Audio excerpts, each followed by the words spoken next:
Buenas chicos y chicas, espero que estén súper bien. En esta semana vamos a trabajar el diseño preliminar de un proyecto.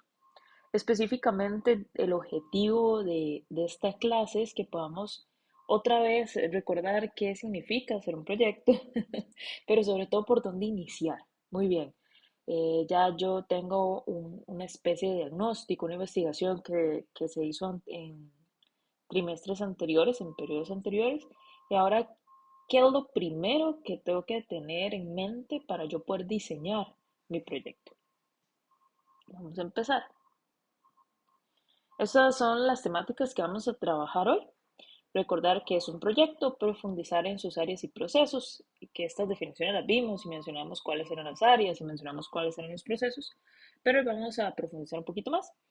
Especificar qué es un proyecto educativo, ¿verdad? Recuerden que este curso es seminario de proyectos educativos innovadores o para proyectos educativos innovadores. Entonces vamos a hacer una especie de limitación en esa área, entender qué es un problema educativo, porque por ahí vamos a empezar el trabajo de, sobre todo, integración y alcance por medio del recordatorio de técnicas de diagnóstico y técnicas para priorizar necesidades.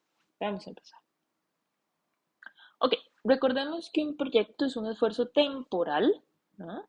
Es decir, tiene un principio y un final que se lleva a cabo para crear un producto, un servicio, un resultado único, ¿verdad?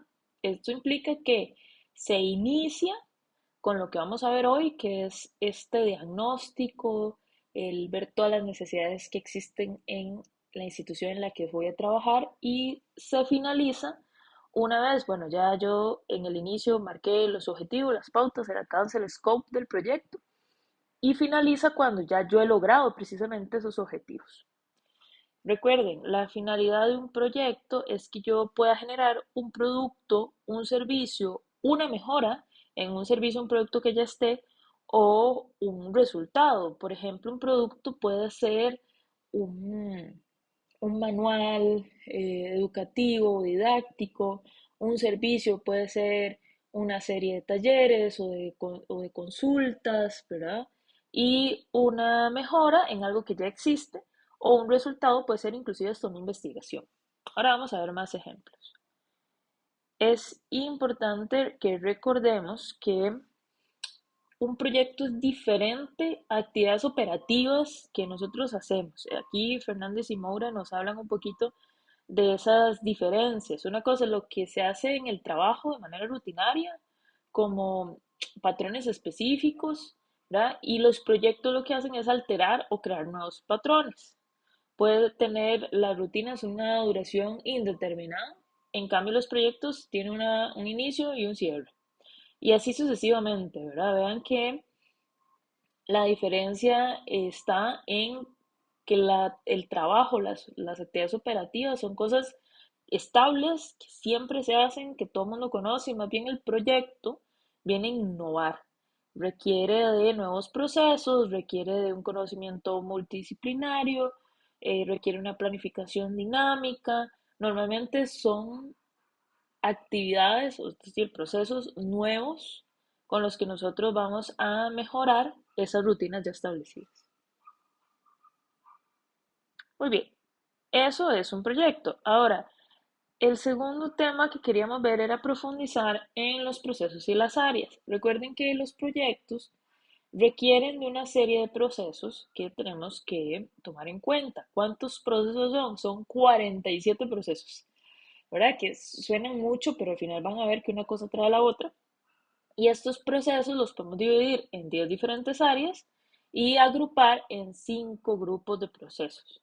Entonces, nada más para que recordemos, aquí con esta mano levantadita, esto lo habíamos visto ya en semanas anteriores. Ok, los 47 procesos que yo les menciono son estos capítulos del PMBOK, ¿verdad? El 4.1, el 4.2, que los vamos a ver más adelante. Y yo los puedo clasificar en grupos de inicio, planificación, ejecución, control y cierre y tienen que ver con áreas de integración, alcance, cronograma, costos, etcétera. Ahí se van subdividiendo. Ahora, esos procesos que eran son las medidas o las actividades que están interrelacionadas entre sí realizadas para obtener un conjunto específico, ya sea de producto, resultado o del servicio. Recuerden que en procesos hablamos que tenemos un proceso de inicialización, que es donde vamos a desarrollar la visión del proyecto, que estamos ahorita en esa etapa. Un proceso de planificación, donde aquí sí es lo grueso de este curso. Vamos a definir todas las acciones, las actividades, todas las tareas y toda la estimación de recursos, costos y plazos, ¿verdad? Eso es lo más fuerte del curso, pero también existen otros procesos que ustedes harán después, que es el proceso de ejecución, el proceso de cierre. Los procesos de control se realizan, como ven en ese esquema de Fernández y Moure, se realizan tanto en la planificación como en la ejecución. Vamos a ver un poquito más detallado cada uno. Cuando hablamos de inicio, hablamos de que a partir de la información del contexto del negocio en el que ustedes están trabajando, ¿verdad? La institución en la que hicieron la investigación, de acuerdo con lo que se desea trabajar y aprobado el proyecto, se genera el acta de constitución, que básicamente es un documento para autorizar que el proyecto se pueda hacer dentro de la organización y quien va a ser su director de proyectos, que en este caso son ustedes, para así otorgarle el nivel de autoridad en el uso de los recursos de la organización si fuera necesario, ¿verdad? Obviamente dentro de este proceso tenemos que obtener la información relevante sobre los interesados. Es lo que vimos en el cuadro anterior. En el inicio hacemos esas dos cosas. Uno tiene que ver con la gestión de integración, que es esta acta de constitución, donde hacemos una especie de resumen de todo lo que vamos a hacer y se nos aprueba. Y otra tiene que ver con entender quiénes son las personas interesadas y obviamente su nivel de afectación, que eso lo vamos a ir viendo poco a poco. Luego está el proceso de planificación. En el proceso de planificación, a partir del acta de constitución, vean que aquí está lo más pesado, a partir del acta de constitución y el registro de interesados, hay que hacer 24 procesos de planificación que tiene que ver con las 10 áreas de conocimiento, ¿verdad? Entonces vamos a planificar los costos, el cronograma, los recursos, las adquisiciones. Todo eso lo vamos a planificar en este curso.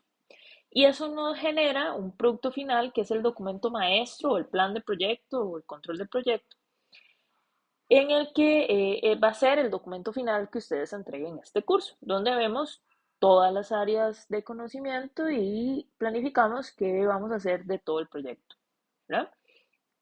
También si se necesitara, por ejemplo, los proveedores que vamos a necesitar, eso normalmente está en el apartado de adquisiciones, se ve como aparte porque no siempre se utiliza, pero si ocupáramos algún proveedor debería estar ahí y cualquier documentación que sea necesaria para esto, digamos, puede ir en anexos, por ejemplo, un contrato.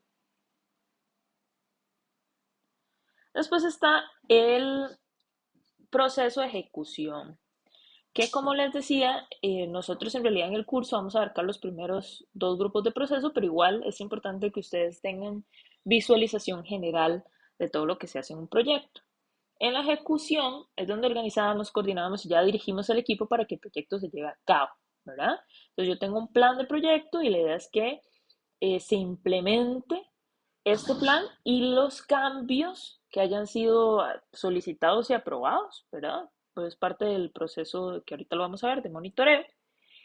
Y aquí tenemos actualizados los documentos del proyecto, registramos comunicaciones, cualquier incidente que se dé ya en la ejecución, y muy importante, que eso lo vamos a ver para el cierre, los datos de desempeño para poder luego evaluar si logramos o no, ¿verdad? Los objetivos. Entonces aquí lo importante es que las cosas se hagan, ¿verdad? O sea, que buscar la eficiencia. Aquí el director de proyectos va a funcionar como un director de orquesta, de hecho. Ahora, en el control, que como ven, eso es, lo trabajamos también en este curso dentro de la planificación, la idea es hacer seguimiento de que los procesos se den, ¿verdad? Entonces, aquí funciona como un doctor que está, una doctora que está continuamente diagnosticando y analizando si las cosas van bien, viendo signos, síntomas de ese desarrollo. Entonces, aquí el equipo del proyecto verifica que los entregables sean correctos, el director gestiona esa entrega, percibe que el cliente o la institución acepte estos entregables y a partir de los datos de desempeño y trabajo se juzga si el proyecto está progresando adecuadamente o no. ¿En qué se juzga? Bueno, tiene que ver, bueno, si estamos cumpliendo fechas, si estamos cumpliendo presupuesto, pero también se juzga a partir de los criterios de calidad, que es una de las áreas de conocimiento que nosotros mismos vamos a establecer desde el principio y también en relación con el control de los cambios, ¿verdad? Porque es probable que hayan cambios, ya sea porque nos dimos cuenta que nos equivocamos tal vez a la hora de planificar o nos dimos cuenta o el cliente se dio cuenta que necesita otra cosa, bueno, entonces ahí se puede hacer precisamente gestionar estos cambios y obviamente procesarlos de manera prioritaria. Por último, tenemos el cierre, que es básicamente la evaluación de los resultados, en el que si profundizamos un poquito más, aquí lo que tenemos que revisar es si los interesados están satisfechos, si se han superado las expectativas, si se han expectativas relacionadas con los objetivos que planteamos, que normalmente son SMARTs, luego vamos a ver esa parte, y si se han aprobado los entregables. Se procede entonces en el cierre ordenado del proyecto. Acuérdense que el proyecto tiene un fin, que uno puede, por ejemplo, generar un proyecto, por ejemplo, un curso en línea, un MOOC, que es una cosa que usted inicia y termina con un producto que sería el MOOC. Y ese proyecto luego puede ser, seguir siendo aplicado, pero entonces ya no sería como un proyecto, sino que sería como una rutina. Entonces yo tengo que, a la hora de cerrar el proyecto de crear un MOOC, tengo que poder dar ese entregable de acuerdo a criterios de desempeño, o que los anglosajones llaman KPIs, diciendo, bueno, nosotros queríamos, por ejemplo, eh, terminarlo un MOOC en tanto tiempo y se terminó en menos. Entonces ahí estamos superando esa expectativa, ¿verdad? Entonces todo ese informe del producto o si el MOOC necesita, por ejemplo, una guía para la persona facilitadora, entonces el producto no es solo el MOOC, no es solo el curso virtual en cualquiera de las plataformas, sino también el documento de guía para la persona docente. Bueno, todo ese tipo de cosas son parte de este cierre. Y acá, por ejemplo, si existieran contratos, bueno, durante el proyecto, aquí también se tiene que cerrar con el proveedor y formalmente cerrar también ese tipo de contratos o responsabilidades legales.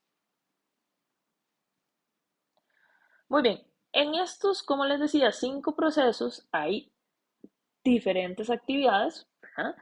En el que revisamos diferentes temas. Esos temas son las áreas de conocimiento o el área identificada de la administración de proyectos y esto va a ser definido por los requisitos de conocimientos y se describe en función de cuáles son los procesos que están ahí adentro, digamos como la planificación que hablábamos de que había 24, pero hay 24 que son de diferentes áreas, las prácticas que podemos aplicar o las técnicas, cuáles son los datos que necesitamos y cuáles van a ser los resultados. Esos datos iniciales serían las entradas y los resultados las salidas. ¿Cuáles son esas 10 áreas de conocimiento?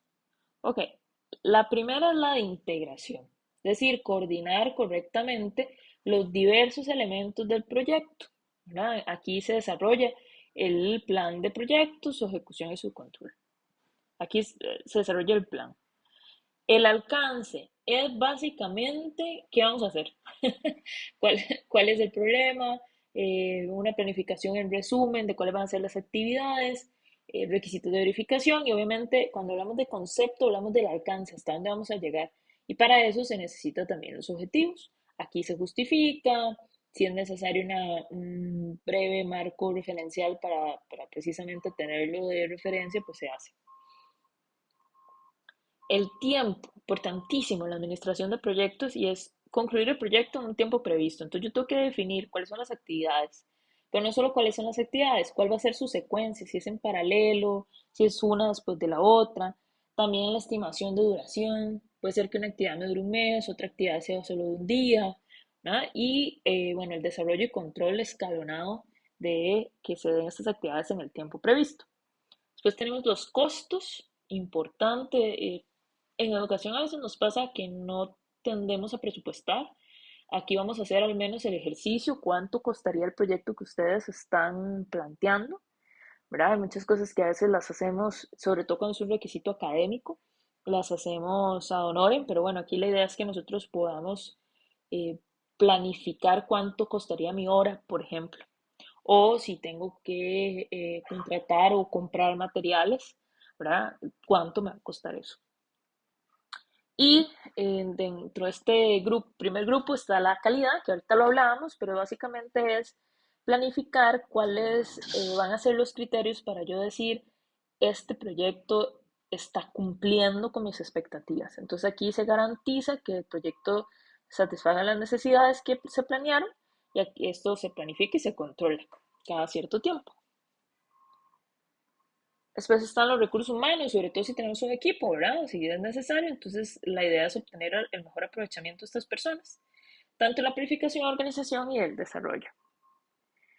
También está el área de comunicación, que ustedes lo han avanzado un poco, y la idea acá es igual, generar criterios de cómo hacer la producción, la recogida, la diseminación, el almacenamiento y es la provisión de información, no solo de comunicación hacia interesados, sino también de informes que requerimos, cuáles van a ser, cuál va a ser su formato, todo eso tenemos que planificarlo. Importantísimo también en la administración de proyectos es la gestión de riesgos, ¿verdad? Aquí todo esto es gestión de integración, de alcance, de tiempo, de costos, calidad, recursos, comunicación y de riesgos. ¿Qué hacemos acá? Nos ponemos a analizar cuáles podrían ser los riesgos que tenga este proyecto. Los identificamos, los cuantificamos, sobre todo en gravedad, y tenemos plan B de qué vamos a hacer si ese riesgo aparece. Tenemos este área de conocimiento que no siempre se da, que es el área de adquisiciones, que es cuando tenemos que contratar bienes y servicios, ¿verdad? Puede ser para el servicio o para el producto. Por ejemplo, si yo quiero dar un servicio de un campamento, entonces yo tengo que contratar a por lo mínimo, además del lugar, un catering service. No necesariamente lo voy a hacer yo, no todo en los proyectos lo hace el director de proyectos o el equipo. Normalmente hay algunos servicios que subcontratamos. Esas son las adquisiciones. Puede ser también que yo adquiera no solo proveedores o servicios, sino también que adquiera recursos. Por ejemplo, si yo quiero hacer un curso virtual y yo quiero tener como lo que ustedes están viendo, un Geniali donde salga el logo de mi institución, donde no tenga que, por ejemplo, o más bien que pueda yo descargar el documento, ese tipo de plataformas yo tengo que pagarlas, es una adquisición de un bien. Entonces, esa planificación también debería estar dentro de mi proyecto. Y por último está el área de interesados, que en realidad es al final perdón, al inicio y al final. Y es donde aquí aseguramos la correcta gestión de las personas, no de mi equipo con el que va a trabajar, sino de las personas implicadas, ¿verdad? Que pueden ser grupos, organizaciones que afecten o pueden estar afectados por el proyecto. Esto es importantísimo. Si uno no identifica bien quiénes son estas personas, pueden ser una piedra en el camino durante la ejecución. Entonces acá hay que identificarlas y analizar sus expectativas, ya sea al inicio como al final, ¿verdad? De evaluar cómo lo vieron. Muy bien. Ok, esto entonces, la profundización de procesos y áreas que durante el curso vamos a ver cada área y cada proceso, cada de esos 47 de manera paulatina. No se preocupen que vamos a tener tiempo para eso. Muy bien, ¿qué es un proyecto educativo? Ok, es una iniciativa o un conjunto de actividades con objetivos claramente definidos en función de problemas, necesidades, oportunidades o intereses en un sistema educativo. Pero ojo, cuando yo hablo de un sistema educativo, no me refiero solo a educación formal, o sea, no me refiero solo a escuelas, colegios, universidades. Un proyecto es educativo también, por ejemplo, en organizaciones, siempre y cuando tenga una finalidad educativa.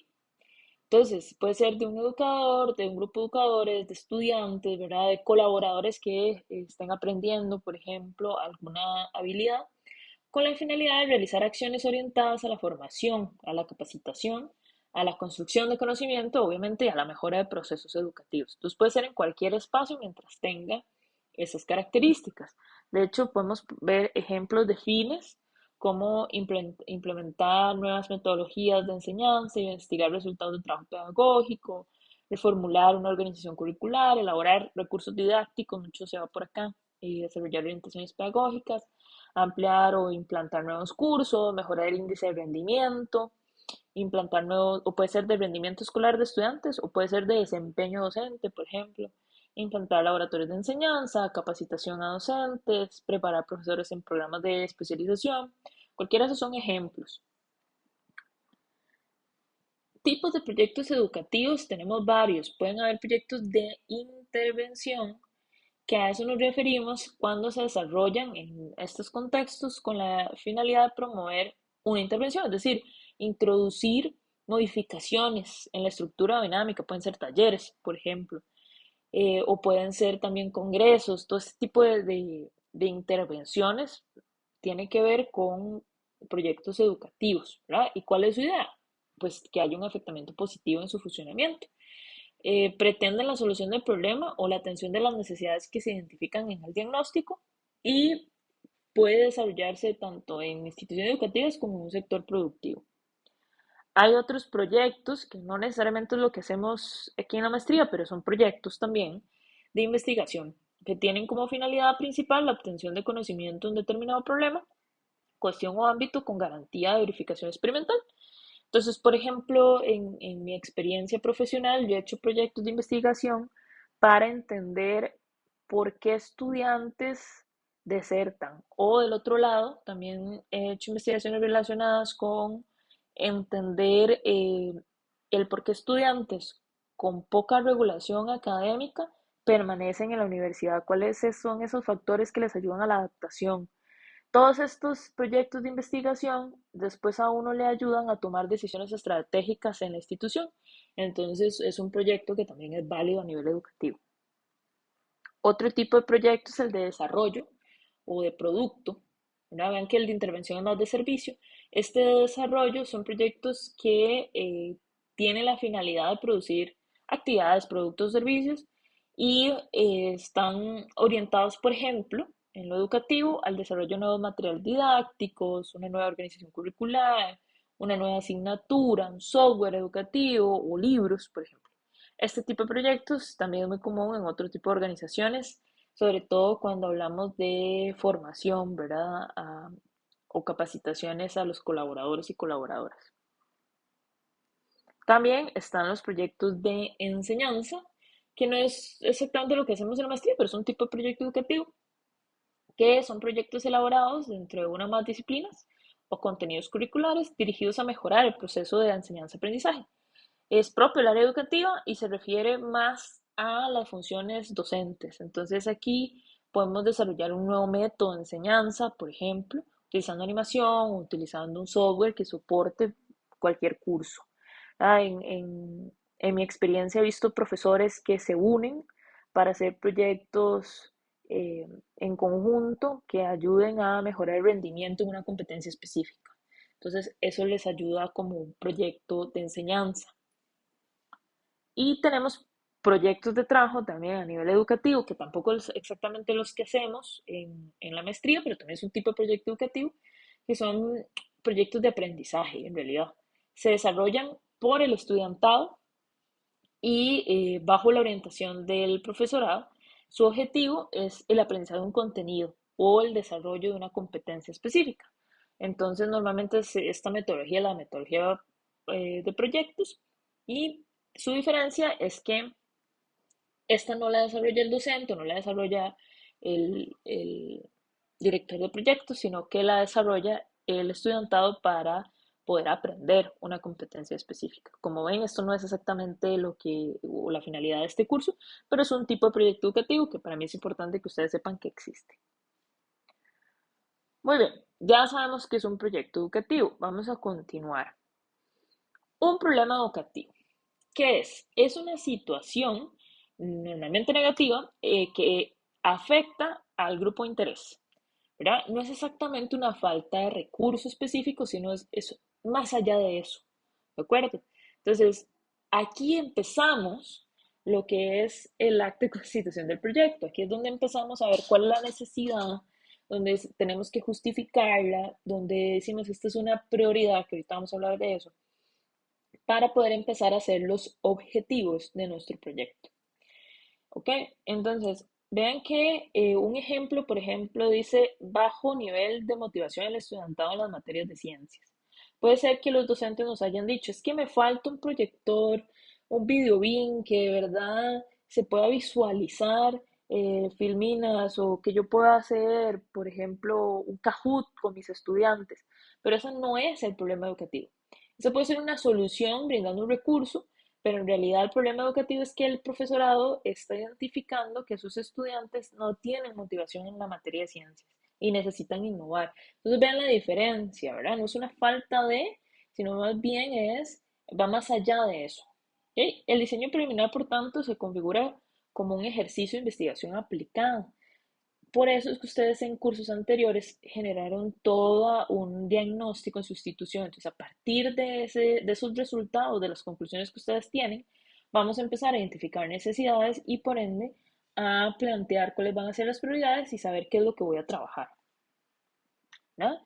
Entonces, yo para poder realizar o redactar un problema educativo, tengo que hacer un diagnóstico, tengo que identificar, ¿verdad?, esas necesidades, priorizarlas, por ende ya puedo redactar el problema, a partir de ahí los objetivos y ya a partir de ahí toda la estrategia de planificación del proyecto. Ok, entonces, si ya yo sé que es el problema educativo, ¿cómo hago para identificarlo? Bueno, ahora vimos que tenemos que hacer un diagnóstico. En teoría ustedes ya hicieron esto, pero puede ser que no suceda, que tenemos toda esta información, todos estos resultados de la investigación y no tengamos claros cuáles son las necesidades. Entonces, a partir de la investigación, yo, por ejemplo, puedo hacer un FODA, puedo hacer un análisis de pensamiento estratégico de situacional, o sea, del contexto en el que estoy trabajando, puede ser, para el FODA tiene que ser interno, el análisis, ¿verdad? De fortalezas y debilidades y externo con oportunidades y amenazas. Una vez que yo tenga todos estos elementos, tanto positivos como negativos, yo debería poder decir, ok, ¿cuáles de estos elementos yo sí puedo mejorar? ¿Cuáles de estos elementos puedo maximizar? ¿Cuáles de estos elementos siguen siendo un aspecto a corregir, ¿verdad? Y cuáles de estos tenemos que eliminar completamente. Entonces vean que el FODA no es solo un ejercicio de identificar fortalezas, oportunidades, debilidades y amenazas, no es solo un análisis interno y externo, sino también que yo lo pueda clasificar en relación a mantener, maximizar o mejorar, eliminar o corregir. Después tenemos esta otra técnica, el PDP, que bueno, tiene muchos significados, pero para el tema del diagnóstico a mí me gusta hablar más de problemas, deseos y proyectos.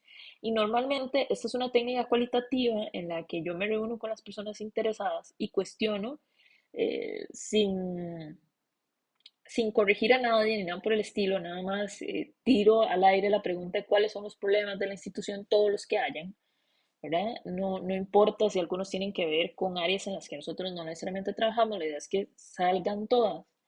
Luego trabajamos la parte de los deseos más aspiracionalmente con este grupo focal, trabajamos, bueno, ok, ¿qué es lo que a ustedes les gustaría que se haga en la institución? Luego de que hayan identificado los problemas y luego con el mismo grupo focal podemos ir contrastando tanto los problemas con los deseos en cuáles son esos proyectos o esas acciones factibles que podríamos hacer. Eso nos ayuda muchísimo también a sacar información. No necesariamente lo que el grupo focal diga como los proyectos va a ser exactamente lo que se va a hacer, pero sí es la identificación de las prioridades. También está, esto es con la comunidad, ¿verdad? Que el PDP, pero también está el método Delphi que no es exactamente con la comunidad, sino más bien es una opinión de expertos que son anónimos. En varias rondas hacemos cuestionarios para encontrar, bueno, cuáles son esos problemas, cuáles podrían ser esas posibles soluciones y la idea de esto es evitar sesgos. Hay otras, por ejemplo, el árbol de problemas, donde trabajamos con expertos o con la comunidad, que da igual, cuáles son las raíces, las causas de los problemas. En el tronco tendríamos los problemas. Y en el follaje, bueno, cuáles podrían ser soluciones a esos problemas, esas causas. Y también la recolección de datos, ¿verdad? El observar, el revisar documentación de la institución, esos también son técnicas de diagnóstico. Yo puedo aplicar una o varias. Ustedes ya hicieron su diagnóstico. Ahora, con esa información, la idea es que ustedes puedan clasificar necesidades. Para eso son estas técnicas también, para a partir de toda esa información, ok, ¿cuáles son las necesidades de esta institución? En este punto, todas las necesidades deberíamos por lo menos registrarlas, no las vamos a trabajar todas. Hay algunas que ni siquiera tienen que ver con nuestro expertise profesional, pero vamos a registrar todas las necesidades y a partir de esa gran cantidad de situaciones, problema, es donde vamos a encontrar cuáles vamos a trabajar en nuestro proyecto. Para saber cuáles vamos a trabajar en nuestro proyecto, tenemos que priorizarlas. Hay varias técnicas, yo les voy a explicar tres específicamente para que ustedes prioricen, que esto de hecho es el trabajo de la otra semana, que ustedes a partir de su investigación me presenten a mí y a sus compañeros y compañeras cuáles van a ser esas prioridades de trabajo para su proyecto, ¿verdad? Ustedes en su diagnóstico siempre detectan varias necesidades, pero no es necesario o posible trabajarlas todas, entonces tenemos que definir cuáles sí, cuáles no. Aquí, de hecho, yo les dejé la presentación. En estos más van a poder ver videos si quisieran profundizar en cualquiera de estas matrices, pero igual yo se las voy a explicar. Tenemos la matriz de Halon, que básicamente esto se usa más en servicios de salud, pero ayuda muchísimo y creo que es muy útil para nosotros también para analizar de las necesidades la magnitud, la severidad, la eficacia y la factibilidad. La magnitud en relación a cuánta gente afecta esa necesidad, la severidad es qué tanto esta necesidad genera un riesgo en la población, pero en el caso de nosotros es un riesgo social, educativo, emocional. La eficacia, qué tanto nosotros podemos hacerlo, si es fácil o difícil para nosotros, y obviamente si es factible. O sea, a veces nosotros podemos hacer algo que afecta a mucha gente, que es severo, que yo lo puedo hacer sin dificultad, pero si no tengo los recursos no puedo hacer. Entonces, anula la priorización de esa necesidad. La matriz de Eisenhower en realidad es para nosotros poder priorizar de acuerdo a importancia y urgencia. Y la matriz de Bester, que esto es bien completa, se centra en que yo vea todas las necesidades y pueda discernir cuál es el problema central, cuál es el problema crítico, ¿verdad? ¿Cuáles son las causas de ese problema central? Que serían los problemas activos, que son realmente los que vamos a trabajar, y cuáles son los síntomas de esas causas. A veces nosotros tenemos necesidades que no son un problema como tal, sino que es un síntoma. Entonces vamos a ver ejemplos. Como les digo, si ustedes entran a estos más, van a poder ver videos si quieren profundizar, pero vamos a ver ejemplos. Ok, digamos que estamos en esta institución que vemos en la pantalla. Y a partir de solo esta imagen nos podemos dar una idea de situaciones que pueden pasar en esta institución. Por ejemplo, algunas de las necesidades, y esto realmente es un ejemplo bastante ficticio, algunas de las necesidades pueden ser que necesitamos una plataforma que no solo gestione notas, sino que funcione como un portafolio donde podamos ver el registro de competencias de estudiantes, de asistencia, y otros más indicadores que nos puedan ayudar a nosotros a comunicarnos mejor, incluso con las familias, por ejemplo. Puede ser que una necesidad que hayamos detectado es que necesitamos pasar de una enseñanza muy cuantitativa a una enseñanza de proyectos más significativos para motivar el interés del estudiantado.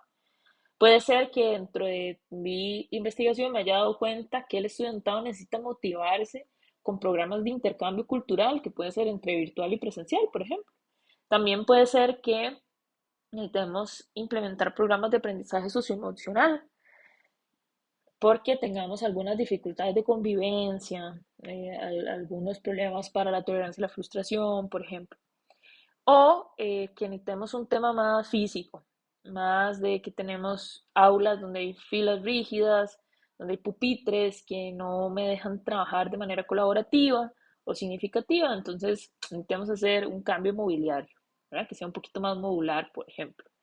Vean que estos ya son problemas educativos, ¿ok?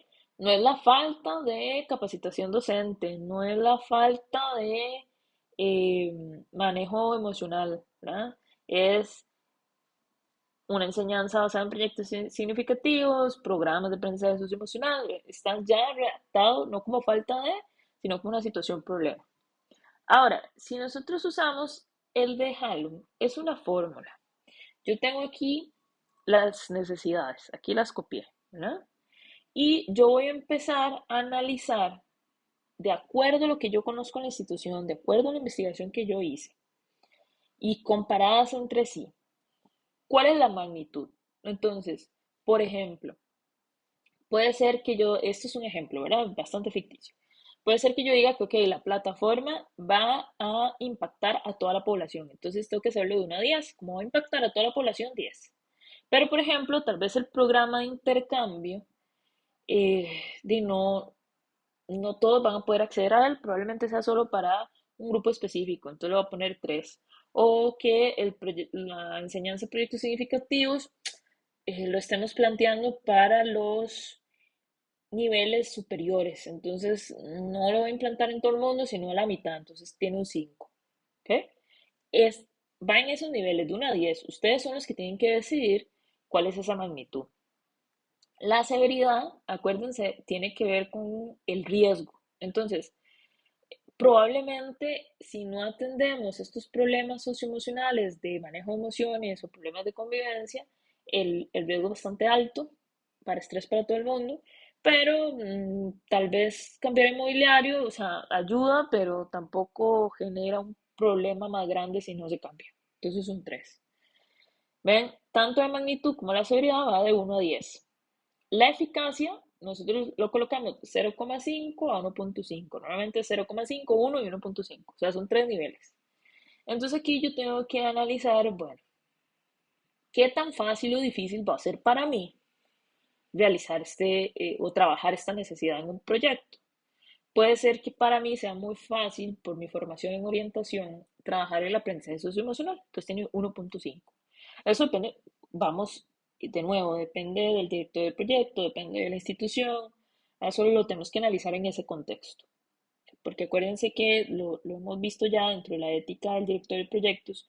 Yo no puedo trabajar algo para lo cual no estoy cualificada, ¿verdad? Por ejemplo, puede ser que para mí sea más difícil gestionar el cambio mobiliario. Entonces, por eso no es tan fácil. ¿Eh?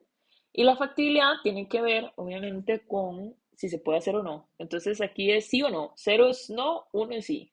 Entonces, bueno, yo la verdad es que no puedo cambiar toda la plataforma de la institución.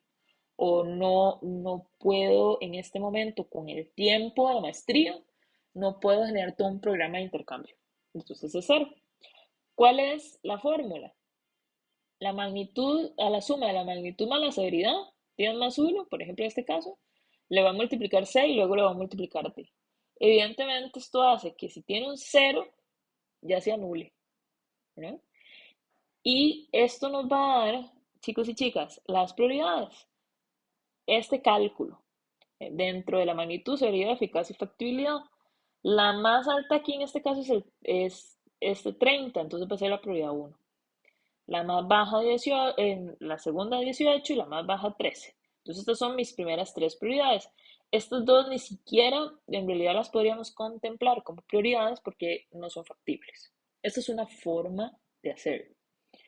Otra forma de hacerlo, que es de hecho la que más usamos a nivel educativo, es la matriz de Eisenhower, que nos dice que yo tengo que hacer lo que es importante y urgente, son las tareas prioritarias y que tenemos que hacer de manera inmediata. Lo que no urge serían esas tareas que son estratégicas, pero que podemos planificar, son importantes, hay que hacerlos, pero no urgen, entonces los podemos programar o planificar para otro momento. Tenemos las tareas que no importan, no tienen tanto impacto, no afectan a tanta gente, pero y tampoco eh, tienen tanto riesgo, pero sí son urgentes, hay que hacerlas. Hay que hacerlas porque nos podrían facilitar el trabajo. Entonces esas las delegamos, tal vez no las hacemos nosotros, pero la delegamos a otro equipo o la delegamos a otra autoridad. Y por último está aquello que no es tan importante y no es urgente. Entonces las eliminamos dentro de nuestras prioridades, que son tareas que podemos evitar. ¿Sí? En este caso, si nosotros nos ponemos a pensar en esas 5 necesidades de acuerdo al contexto, decimos, bueno, ok, Es importante porque afecta a mucha gente y es urgente hacerlo ahorita. El aprendizaje socioemocional y los proyectos significativos. Puede ser que cambiar el mobiliario puede ser importante precisamente para avanzar en el tema del currículo más significativo, pero no es urgente.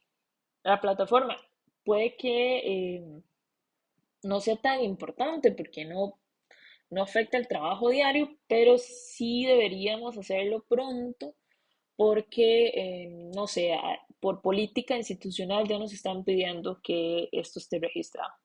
Y puede ser que el programa de intercambio en este caso no es ni importante ni urgente. ¿Sí? La otra, la de Bester, es bien interesante, a mí me parece las más completas.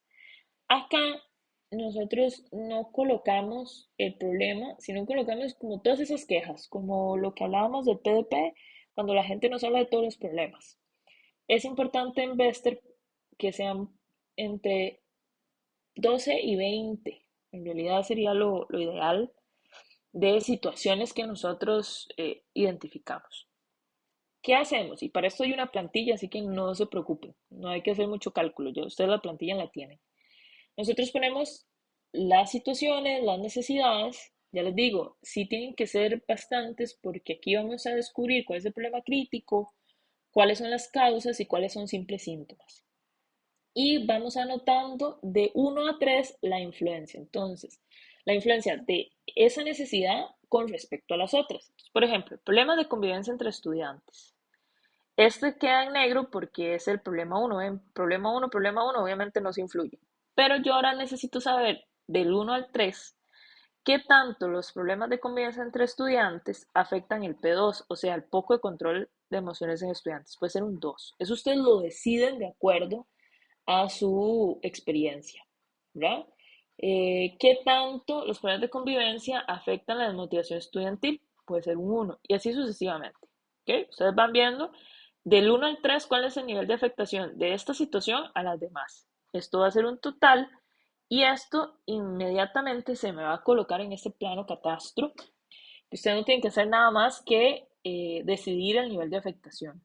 Entonces, el crítico es el problema como tal, la desmotivación estudiantil. Aquí nos dimos cuenta bajo ese análisis en mi institución, la desmotivación estudiantil es el problema principal.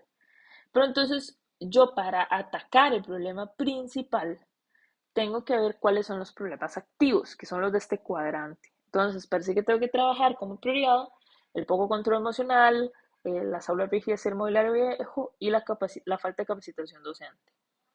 El pasivo, el P4, si yo me devuelvo, P4, poco uso estrategias significativas, parece ser un síntoma, no el problema.